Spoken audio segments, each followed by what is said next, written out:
नमस्कार। कांग्रेस राष्ट्रगीत के अपमान के आरोप में घिर गई है और आरोप क्या, सचमुच में राष्ट्रगीत का अपमान है ये। केरल में विधानसभा के जो सत्र शुरू हुआ पहला, उसके पहले जो राष्ट्रगीत और राष्ट्रगान गाया जाना था वो राष्ट्रगीत पूरा नहीं गाया गया। वो शुरू के 2 स्टैंजा थे, जबकि जनवरी में जो गृह मंत्रालय की ओर से जो जारी किया गया था निर्देश सभी को, उसमें क्लियर कर था कि भाई राष्ट्रगान के पहले राष्ट्रगीत गाया जाएगा और राष्ट्रगीत पूरा का पूरा जो 8 जो उसके स्टैंजा है वो सारे के सारे गाए जाएंगे और वो 3 मिनट 10 सेकंड में गाया जाएगा। ये भी है, जैसे राष्ट्रगान है वो 52 सेकंड में गाया जाता है, वो टाइम भी निर्धारित था और सभी जगह निर्देश गया था, लेकिन उसका पालन नहीं हुआ। इसको लेकर के अमित शाह काफी गुस्से में है। क्या क्या कदम उठा सकते हैं, इस पूरे में क्या क्या हुआ, विजयन ने से कैसे सीखना चाहिए, वी.डी. सतीशन को कांग्रेस को सीखना चाहिए, क्योंकि विजयन की तमिलनाडु की सरकार में कांग्रेस में शामिल है, वही पार्टियां वहां शामिल है सरकार में लगभग जो केरल में भी हैं। इस पूरे मुद्दे को बिटवीन द लाइन समझने की कोशिश करते हैं और केंद्र सरकार अब क्या क्या कदम उठा सकती है, क्या कार्रवाई हो सकती है, इन चीजों पे भी हम चर्चा करें।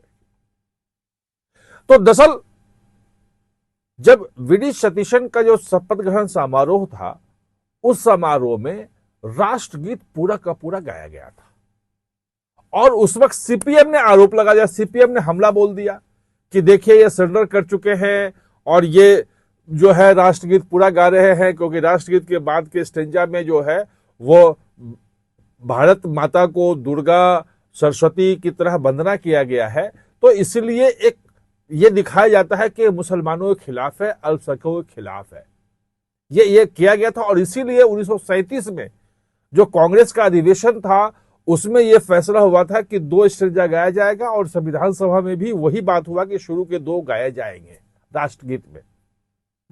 अब चूंकि वंदे मातरम पे संसद का पूरा सत्र हुआ, 2 दिन तक पूरी उस पर बहस हुई और यह हुआ कि भाई इसको भी उसी समान दर्जा दिया जाएगा जिस जो दर्जा जो है वो राष्ट्रगान का भी है। और उसके बाद गृह मंत्रालय ने वो पूरा का पूरा जारी किया निर्देश कि भाई पूरा का पूरा और इतने सेकंड में गाया जाए। और वो वंदे मातरम, जो वंदे मातरम देश के आजादी की लड़ाई का उद्घोष बन गया था, वो पूरे इतिहास में नहीं जाते हम, वो आप सब जानते हैं। बंकिम चंद्र जी ने 1975 में लिखा था, आनंद मठ में आया था, 1875 में लिखा गया था और 1897 में गुरु रविंद्रनाथ टैगोर ने उसको संगीत दिया था, गाया था, कांग्रेस के अधिवेशन में गाया था। जो बंग भंग था, बंगाल का जो विभाजन था 1905 में, उसका एक प्रमुख जो है ये गाना जो है उसकी आवाज बन गया था। और उसके बाद पूरे देश में पंजाब से लेके केरल से लेके जहां भी कहें आजादी की लड़ाई का तराना जो है वंदे मातरम से शुरू हुआ था और सब लोग फांसी के तख्ते में भी चढ़ते थे तो जय हिंद वंदे मातरम बोलते हुए चढ़ते थे। तो ये उसका है जो मोटा बताया। अब बात यह है कि 2 चीजें हैं कि एक तो विजय ने, एक्टर विजय जो बने हैं अब मुख्यमंत्री तमिलनाडु के, उन्होंने रास्ता दिखाया। शपथ ग्रहण में भी हर जगह पूरा का पूरा राष्ट्रगीत गाया गया। उसमें कांग्रेस भी शामिल उनकी सरकार में, उसमें सीपीएम भी शामिल है, उसमें सीपीआई भी शामिल है, इन जो इंडियन यूनियन मुस्लिम लीग है वो भी उसमें शामिल है, कुछ दूसरी अलग अलग बीसी के जैसी पार्टियां भी हैं और यही पार्टियां जो है वो केरल में भी शामिल हैं।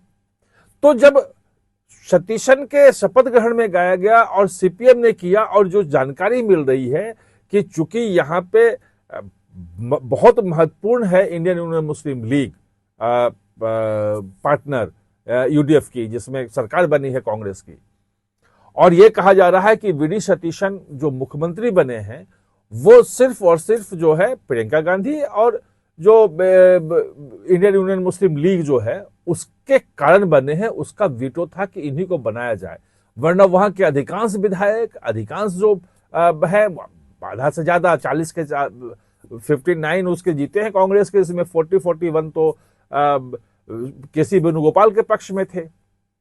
ऐसे ही वहां के सारे 10 से ज्यादा 10, 12, 13 एमपी भी जो थे वो चाहते थे कि ये बने।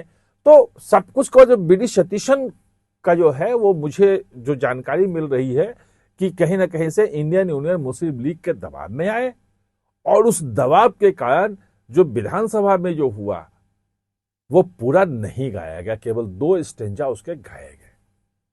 अब आप सोच रहे हो कि अमित शाह करेंगे क्या? देखिए, 2 चीजें उसमें है।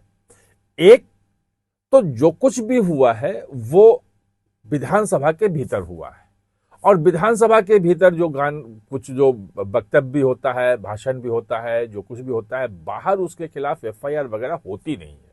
वो अभी तक हमें देखा नहीं है। वो है भी उसको प्रोटेक्शन एक जो है वो वहां पे मिला हुआ है, विधायकों को, मुख्यमंत्री को, सबको एक बोलने के लिए है। लेकिन जो दूसरी बात उसमें यह है कि जब एक उसमें यह है कि बाध्यकारी अभी नहीं है राष्ट्रगीत। जो जनवरी का ऑर्डर है गृह मंत्रालय का, जो निर्देश गया है, उस निर्देश में यह है कि गाना है आपको। लेकिन जो राष्ट्रीय गौरव अपमान कानून है 1972 का शायद, उस कानून के तहत इसमें कोई अपराध नहीं है अभी राष्ट्रगीत का नहीं गाना। उसमें 3 चीजें शामिल हैं। एक जो राष्ट्रीय झंडा है, दूसरा संविधान है, और तीसरा राष्ट्रगान है। अगर इसका अपमान होता है तो उसमें सजा भी है, जुर्माना भी है। मुझे जहां तक ध्यान है 3 साल की सजा है, जुर्माना है, या दोनों हो सकता है। राष्ट्रगीत नहीं है। कैबिनेट ने राष्ट्रगीत को जो गौरव अपमान अधिनियम है उसमें शामिल करने के लिए एक संशोधन विधेयक पे मंजूरी दे चुकी है, मंजूरी मिल चुकी है। कैबिनेट ने क्लियर कर दिया है उसको, और कैबिनेट के क्लियरेंस के बाद अब अमित शाह ये चाहते हैं कि तत्काल जो जुलाई में मानसून सत्र संसद का शुरू होगा, उसी सत्र में इस पे बहस हो फिर से, और वहां जब वो पास करवाने की बहस होगी तो पॉलिटिकली कांग्रेस को फिर घेरा जाएगा कि कैसे आप राष्ट्रगीत का कैसे अपमान कर रहे हैं। जो तमाम चीजें होती है वो फिर से कही जाएंगी। वो पूरी पुरानी बहस आपने देखी होगी, उसमें जाने की जरूरत नहीं है। और एक बार अगर वो कानून पास हो गया, जो मुझे जो जानकारी मिल रही है कि इस बार जुलाई में मानसून सत्र में जुलाई अगस्त में पास हो जाएगा, उसके बाद अगर किसी ने 2 स्टेंजा गाया शुरू का, पूरा राष्ट्रगीत नहीं गाया, तो चाहे वो मुख्यमंत्री हो चाहे कोई भी हो, सजा सबको होगी। राष्ट्रीय गौरव अपमान कानून जो है, अधिनियम है, उसके तहत अब राष्ट्रगान, राष्ट्रीय झंडा और संविधान के साथ साथ राष्ट्रगीत का भी उसी रूप में सम्मान करना अनिवार्य हो जाएगा। तो बस अब जो वी डी सतीशन को 2-3 महीने का और इंतजार करना है। कानून बनने के बाद फिर वो इस ढंग से जो राष्ट्रगान है, राष्ट्रगीत है, उसका वो अपमान नहीं कर पाएंगे। आप हमारे साथ जुड़े, इसके लिए बहुत बहुत धन्यवाद।